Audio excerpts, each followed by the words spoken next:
ለእግዚአብሔር የሚሳነው ነገር የለም ሲላት እኔ ጌታ ባሪያ ነኝ እንደ ቃልህ ይሁንልኝ ስትል ለድንግል ማርያም ምስጋና አይገባም፣ ስግደት አይገባም ብሎ ማሰብ ከስድስት ወር ጽንስ ማነስ። እመቤታችን ቅድስት ድንግል ማርያምን ለማመስገን የመጀመሪያው ከእግዚአብሔር መላክ ያስፈልጋል። ከእግዚአብሔር የተላከ የእግዚአብሔርን ነገር ይናገራል ተብሎ የተጻፈው ዮሐንስ ወንጌል ምዕራፍ 3 ቁጥር መጨረሻ ላይ። ሌላው ሶስተኛው ምን ያስፈልጋል? መጽሐፍ ቅዱስን መረዳት ያስፈልጋል። ከእመቤታችን ከቅድስት ድንግል ማርያም 5 ነገሮችን እንማራለን። በደንብ አስተውሉ። የመጀመሪያው ፍቃደኛ መሆን። በኋላ ሊመጣ የሚወድ ቢኖር ራሱን ይካድ መስቀሉን ተሸክሞ ይከተለኝ ያለ የማርቆስ ወንጌል ምዕራፍ 8 ቁጥር 34። ሁለተኛ ትሕትናዋን እንማራለን። ሶስተኛ እምነቷን እንማራለን። አራተኛ ታዛዥነቷን እንማራለን። አምስተኛ አመስጋኝነቷን እንማራለን። አስቀድሞ በመንፈስ ቅዱስ ምስጢር ተመልክተዋል። ንጉሥ ዳዊት ይህን ከተመለከተ በኋላ ልጁ ሰለሞን ደግሞ መኃልየ ዘሰሎሞን ምዕራፍ 6 ቁጥር 10 ላይ እንዲህ አለ፣ ይህች እንደ ማለዳ ብርሃን የምትጎበኝ እንደ ፀሐይ የጠራች እንደ ጨረቃ የተዋበች ዓላማ ይዞ እንደተሰለፈ ሰራዊት የምታስፈራ እቺ ማን ናት? አሁንም ማንነቷን አልተገለጠም። ነቢዩ ዳዊት ይህን ከተናገረ ጥበበኛው ሰለሞን ይህንን ካየ ነቢዩ ኢሳይያስ ደግሞ ኢሳይያስ 7 ቁጥር 14 ላይ እንዲህ አለ፣ ጌታ ራሱ ምልክትን ይሰጣቸዋል፣ እነሆ ድንግል ትጸንሳለች፣ ወንድ ልጅ ትወልዳለች፣ ስሙንም አማኑኤል ብላ ትጠራዋለች አለ። አማኑኤል ማለት እግዚአብሔር ከኛ ጋር ነው ማለት ነው። ነቢያት አሁንም እግዚአብሔር የረቀቀውን እያጎላ የራቀውን እያቀረበ እየነገራቸው፣ ነቢዩ በዚህ አላቆመም።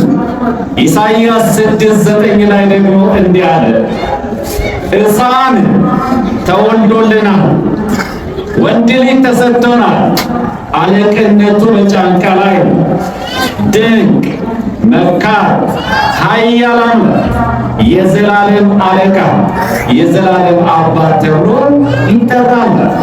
ከድንግሊቱ የሚወለደው ድንቅና መካር ኃያል አምላክ የሰላም አለቃ የዘላለም አባት። ነቢያት ይህንን ተናገሩ።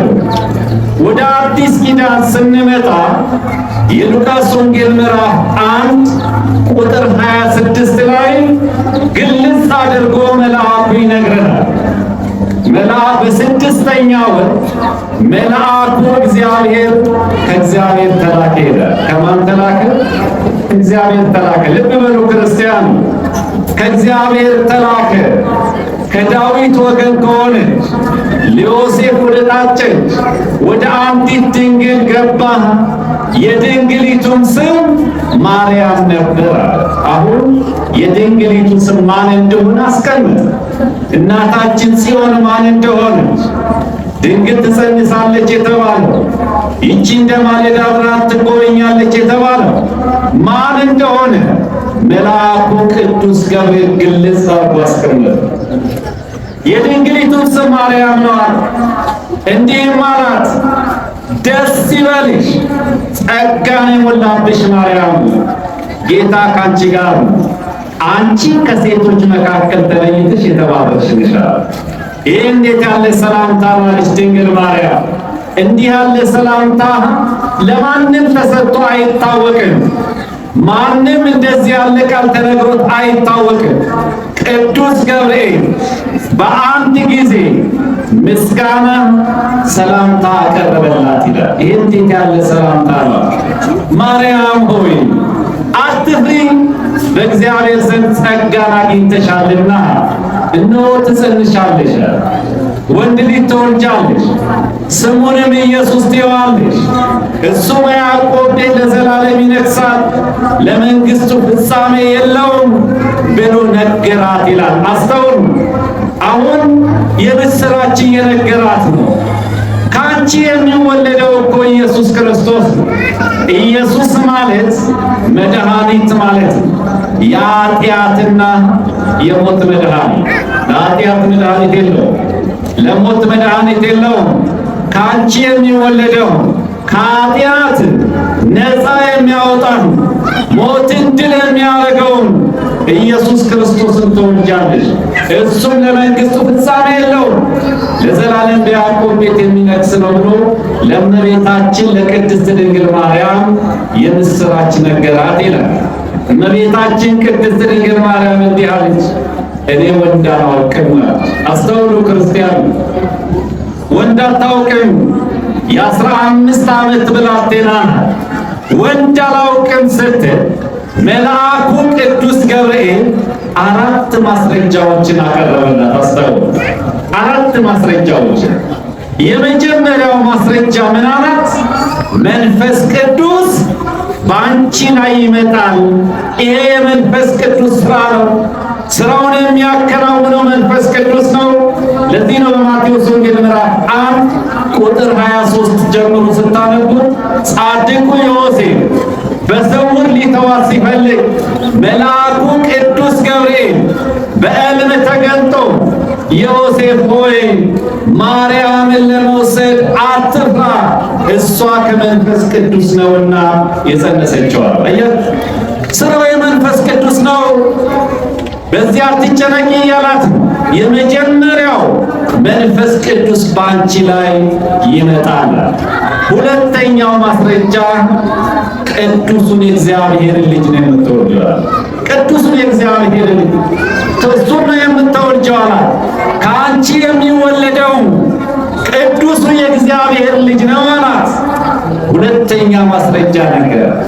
ሶስተኛው ግን አክስትሽ ኤልሳቤጥ የመውለጃዋ ጊዜ ካለፈ በኋላ ካረጀች በኋላ ይሄው ጸንሳለች፣ 6ኛ ወር ይዛለች ብሎ ማስረጃ ነገራት። ሶስተኛ ማስረጃ። አራተኛው ግን ልትተላለፈው የማትችለው ማስረጃ ነገር። ማርያም ሆይ አላት፣ ለእግዚአብሔር የሚሳነው ነገር አለና?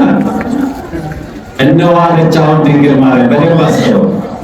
እነሆ ፍቃደኛነትን እኔ ጌታ ማርያም ትሕትና እነሆ እኔ ጌታ ማርያም እንደ ቃልህ ይሁንልኝ እምነቷ ነው ብላ ስትናገረው ወዲያውኑ መልአኩ ቅዱስ ገብርኤል ይላል ለእግዚአብሔር የሚሳነው ነገር የለም ሲላት፣ እኔ ጌታ ማርያም እንደ ቃልህ ይሁንልኝ ስትል ከሦስቱ አካላት አንዱን በተለየ አካል ከእመቤታችን ከቅድስት ድንግል ማርያም ከሥጋዋ ሥጋ ከነፍሷ ነፍስ ነስቶ ተጸነሰ። ክብርና ምስጋና ለመድኃኒዓለም። እንግዲህ አስተውሉ። እመቤታችን ቅድስት ድንግል ማርያም ፍቃደኛ መሆኗን፣ ትሑት መሆኗን፣ የእምነት እናት መሆኗን፣ ታዛዥ እናት መሆኗን በዚህ በመጽሐፍ ቅዱስ ክፍል ፍንትው አድርጎ አስቀምጦናል። ወዲያውኑ እመቤታችን ቅድስት ድንግል ማርያም አክስትሽ ኤልሳቤጥ ጸንሳለች 6ኛ ወር ሲላት ፈጥና ወደ ተራራማው ሀገር ሄደች ይላል። ከሄደች በኋላ ወደ ዘካርያስ ቤት ገባች። ሰላም ለዚህ ቤት ይሁን ስትል ቅድስት ኤልሳቤጥ የእመቤታችንን ሰላምታ በጆሮዋ ገባ። ሄዳም ተሳለመቻት። በቅድስት ኤልሳቤጥ መንፈስ ቅዱስ ሞላባት። በታላቅ ጩኸት እንዲህ አለች፣ አንቺ ከሴቶች መካከል ተለይተሽ የተባረክሽ ነሽ፣ የማኅፀንሽን ፍሬ የተባረከ ነው። የጌታዬ እናት ሆይ ወደ እኔ ትመጪ ዘንድ እኔ ማን ነኝ? ከጌታ የተነገረላት ቃል ይፈጸማልና ያመነች ብፅዕት ናት። ልብ በሉ። ከጌታ የተነገረው ምን ነበረ? እናታችን ጽዮን ይላል ሰው ሁሉ አለ ዳዊት። ከጌታ የተነገረው ምንድን ነው? ድንግል በድንግልና ትጸንሳለች። ከጌታ የተነገረው ምንድን ነው? ይቺ እንደ ማለዳ ብርሃን የምትጎበኘው ማን ናት? ለካ አስቀድመው አባቶቻችን በምሳሌ ነቢያት በትንቢት የተናገሩልሽ አንቺ ነሽ። አንቺ ከሴቶች መካከል የተባረክሽ ነሽ ብላ አመሰገነቻት። መንፈስ ቅዱስ ስለሞላባት ቅድስት ኤልሳቤጥ በታላቅ የሰላምታሽ ድምፅ በጆሮዬ በገባ ሰዓት ጽንሱ በማኅፀኔ ዘለለ ይላል። ልብ በሉ። የ6 ወር ጽንስ ዘለዋል፣ አመስግነዋል።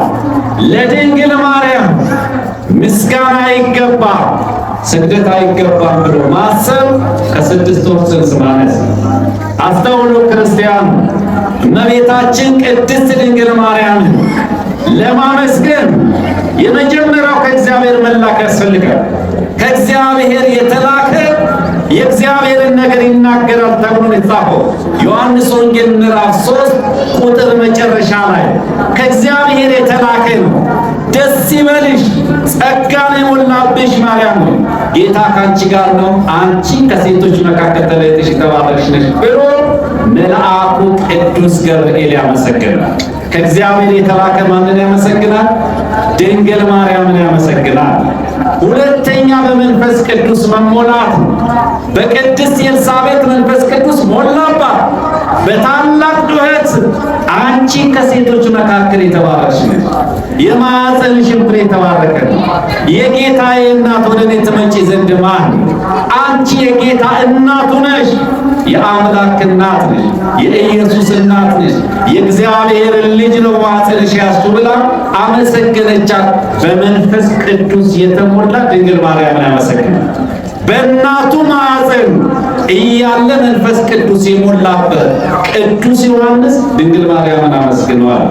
ክርስቲያኑ ኦርቶዶክሳውያን ዛሬም በመንፈስ ቅዱስ የተሞሉ እነ አባ ሕርያቆስ በቅዳሴ ማርያም፣ እነ ቅዱስ ኤፍሬም በውዳሴ ማርያም፣ እነ አባ ጊዮርጊስ ዘጋስጫ በሰዓታት፣ እነ ቅዱስ ያሬድ በማኅሌቱ ድንግል ማርያምን አመሰግነዋል።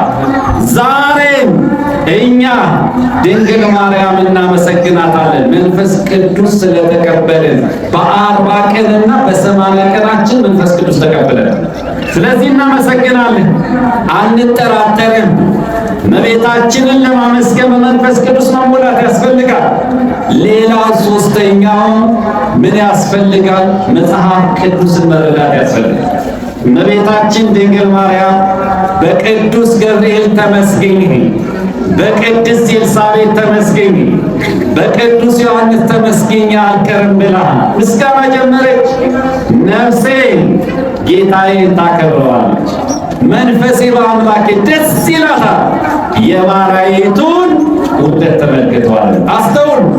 ከመጽነሷ በፊት እኔ የጌታ ባሪያ ነኝ፣ ከጸነሰች በኋላ የባሪያይቱን ውርደት ተመልክተዋል አለች። አገልጋይ ማለት ነው። እኔ እሱ አገልጋይ ነኝ፣ ትሕትናዋን እኔ የባሪያይቱን ውርደት ተመልክተዋል እነሆ አለች።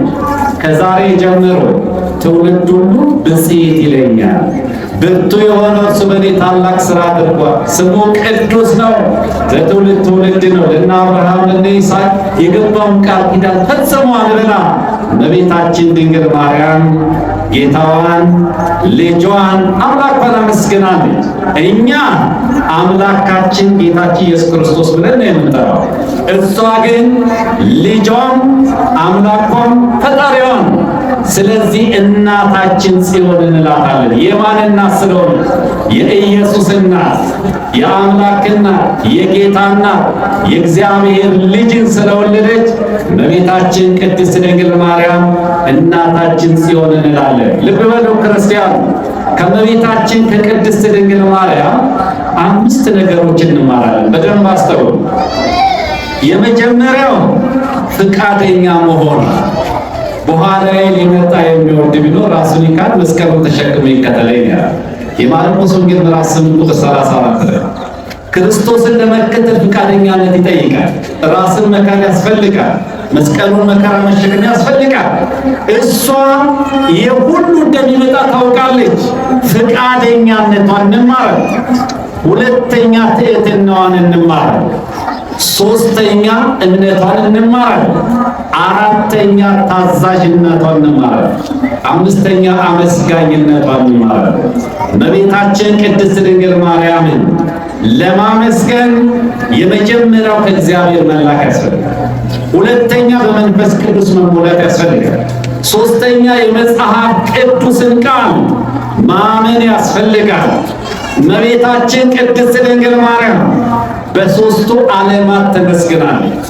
ከሰማይ መላእክት ወክሎ ቅዱስ ገብርኤል፣ ከምድረኛ ወክላ ቅድስት ኤልሳቤጥ፣ ሕፃናትን ወክሎ መጥምቁ ዮሐንስ እመቤታችን ቅድስት ድንግል ማርያም አመስግኗታል። ዛሬ እናታችን ማርያም ሆይ ለምን እንላታለን? ለምን እንወዳታለን? የእናትነት ባህሪስ ምንድን ነው? መጽሐፍ ቅዱስ እንዴት አድርጎ ነው የሚገልጽልን? እናታችን አለኛ የእናትነት ባህሪ ምን እንደሆነ መጽሐፍ ቅዱስ ይነግረናል። እመቤታችንን እኛ ኢትዮጵያውያን እንወዳታለን፣ እናከብራታለን። ለምን? ሁል ጊዜ እናታችን ናት። ለምን እንላለን? የመጀመሪያውና አንደኛው ችግራችንን ስለምትረዳ፣ ምናችን ስለምትረዳ፣ ችግራችንን ስለምትረዳ። ዮሐንስ ወንጌል ምዕራፍ 2 ቁጥር 1 ላይ የኢየሱስ እናት በዛ ነበረች። ኢየሱስም ከደቀ መዛሙርቱ ጋር ታደመ። የወይን ጠጁ አለቀ። ገና ሰርገኞቹ ሳይመጡ የኢየሱስ እናት ወደ ልጇ ሄዳ እንዲህ አለች፣ ልጄ ሆይ የወይን ጠጅ እኮ የላቸውም። አሁን በዚህ ቤት ውስጥ ይሄንን ችግር የምትቀርፍ አንተ ብቻ ነህ። አሁን በዚህ ቤት ውስጥ ሐዘን ሊመጣ ታላቁን ሐዘን ወደሚገርም ደስታ የምትቀይር አንተ፣ የተቆረጠውን የምትቀጥል አንተ ሁሉን ቻይ ነህ ልጄ። ሁሉን ቻይ ስለሆንክ ነው በድንግልና ተጸንሰህ በድንግልና የተወለድከው። የዚህ ቤት ችግር መቅረፍ የምትችል አንተ ብቻ ነህ ብላ ስትጠይቀው አንቺ ሴት ከኔ ጋር ምን አለሽ? ጊዜ ገና አልደረሰም። አንቺ ሴት የምትለው ቃል ለመጀመሪያ ጊዜ የተናገረው መልአኩ ቅዱስ ገብርኤል፣ አንቺ ከሴቶች መካከል ተለይተሽ የተባረክሽ ነሽ። ቅድስት ኤልሳቤጥ ናት ሁለተኛ በመንፈስ ቅዱስ ተሞልታ አንቺ ከሴቶች መካከል ተለይተሽ የተባረክሽ ነሽ። ልጇም አንቺ ጊዜ ገና አልደረሰም ያላት ይሄንን የማላደርግልሽ ምክንያት ምን አለን? ችግራችንን የምትረዳ እናት ናት። ገና ሁሉም ማሳጠየቀ መግደሉን ማያውቅም፣ ወይን ጠጁ ማለቁን አልተረዳም። እሷ ግን ስለተረዳ ስላወቀች ችግራችንን የምትረዳ እናት ናት። በዚህ ሰዓት እመቤታችን ቅድስት ድንግል ማርያም አገልጋዮቹን ጠርታ የሚላችሁት ሁሉ አድርጓል። የመጀመሪያው ችግርን የምትረዳ፣ ሁለተኛ ወደ ጌታ የምታቀርበን እናታችን ናት። ወደ ልጇ ታቀርበን አያችሁ፣ አገልጋዮቹን ጠርታ የሚላችሁን ሁሉ አድርጉ። የሚለንን የምናደርግ ከሆነ የምንለምነውን ደግሞ ያደርጋል። ክርስቲያኖች አስተውሉ። አንደኛ ዮሐንስ ምዕራፍ 3 ቁጥር 22 ላይ ትእዛዙን የምንፈጽምና በፊቱ ደስ የሚያሰኝ ነገር የምናደርግ ከሆነ የምንለምነውን ሁሉ እሱ ይሰጠናል ተብሎ ይጻፋል። ሄደው ምን እናድርግ ሲላቸው ጋኑ ውስጥ ውሃ ሞሉአል። ሄዱ፣ ታዘዙ፣ ጋኑ ውስጥ ውሃ ሞሉት ይላል። ወዲያውኑ ቀጥታችሁ ስጡ፣ ውሃ ወደ ወይን ጠጅ ተቀየረ። በድንግል ማርያም ምልጃ ክብርና ምስጋና ለመድኃኒዓለም። ልብ በሉ። የመጀመሪያው ችግርን የምትረዳ ናት። ሁለተኛ ወደ ጌታ የምታቀርበን፣ ሶስተኛ ሕይወታችን እንዲለወጥ የምታደርግና ውሃ ወደ ወይን ጠጅ የተቀየረው በእሷ ጠያቂነት፣ በእሷ እምነት፣ በእሷ ምልጃ ነው። ዛሬ ምስቅልቅል የወጣብን ሕይወት ካለን ክርስቲያኑ በትዳር ውስጥም በሥራ ውስጥም በአካባቢው በሱስ ውስጥ ያለን ሰዎች ካለን፣ ችግር ውስጥ ያለን ሰዎች ካለን ግድ የላችሁም። የዚህ የሱባኤው ትልቁ ውጤት እኛ ሕይወታችን የሚለወጥበት። ሕይወታችን እንዲለወጥ ከፈለጋችሁ ወደ እሷ መቅረብ። ሕይወት እንዲለወጥ ታደርጋለች። የስንቱ ሕይወት ተለውጧል በሷ ብቻ። የስንቱ ችግር ነው የተቀረፈው። ስንቱ ነው ወደ ልጇ ያቀረበችው። አራተኛው የጎደለውን እንዲሞላ የምታደርግ ድንግል ማርያም። በዛ ቤት እኮ አንድ ነገር ጎደለ። የወይን ጠጁ አለቀ። ጎዶሎነቱ ዋናው ክፍል ነው። ሰዎቹ ምድር ተከልታ በዋጠችን። እስቲ አስተውሉ። ድግስ ደግሳችሁ እንግዳ ጠርታችሁ ከተለያየ ክፍላተ ከተማ መጥቶ ይሄ ነገር አለቀ ብትባሉ እኮ ሰውየው ምንድን ነው የሚያወጣው? ይሄን ከማይ ሞቴን መርጣለሁ ብሎ ስንቶቹ ሕይወታቸው አልፈዋል። በቤታችን ውስጥ የጎደለ ነገር ሊኖር ይችላል። ልጅ ላይኖረን ይችላል። አግብተን ጤና ላይ ሊጎለን ይችላል። ኑሮ ሊቸግረን ይችላል። ያ የጎደለውን እንዲሟላ ያ ደስታ የራቀው ደስተኛ እንዲሆን ያ በበሽታ እየተሰቃየናል ግድ የላችሁም። እሷን ተማጸና። ሰአሊነ ቅድስት በላት። ቅድስት ሆይ ለምኝልን በሏት። ግድ የላችሁም። እመቤታችን እናታችን ስለሆነ እሷ ይሄንን ችግር እንዲቀረፍ ታደርጋለች። ሌላው አምስተኛው ገበና እንዲሸፈን የምታደርግናል። ገበናችን እንዲሸፈን የዶኪማስ ቤት እኮ ገበና የተሸፈነው በድንግል ማርያም ምክንያት። የስንቱ ገበና ተሸፈነና ዛሬ ገበናችንን ሸፍኑን ብለናቸው የተጠጋናቸው ሰዎች እኮ ቤታቸውን ዘግተውብናል፣ ጀርባቸውን ሰጥተውናል። የኔ ያልናቸው ሰዎች ተስፋ ሰጥተው ርቀውናል። ድንግል ማርያም ግን የስንቱ ገበና እንዲሸፈን አደረገች። ያ ቤት እኮ ገበና ሊጋለጥ ነው። ያ ቤት እኮ ሊዋረድ ነው። አሁን እሷ አዛለች። በመኖሯ ግን ገበና እንዲሸፈን ሆነ። የእናትነት ባህሪ ገበና መሸፈን። እናት ልጄ እንዲህ ነው ብላ ትናገራለች። ከነገበና አድርገሽ እናት ቤት የምትይዘው የእኛ እናት ድንግል ማርያም እናታችን ሲሆን አምባችን፣ መጠጊያችን እሷን ብንማጸና ገበናችን አትጠራጠሩ። ግድ የለም። አሁን ትልቁ ችግራችን የኛ የእምነት ማነስ ነው። ጆሮአችን ብዙ ነገር ይሰማል። ያላመኑ ሰዎች፣ ተጠራጣሪዎች ተጠራጥረው ሳያምኑ እኛ ሌላ ነገር ውስጥ ይከቱናል። ግድ የላችሁም። እሷን ለምነን አናፍር። ገበናችን እንደሚሸፈን አትጠራጠሩ።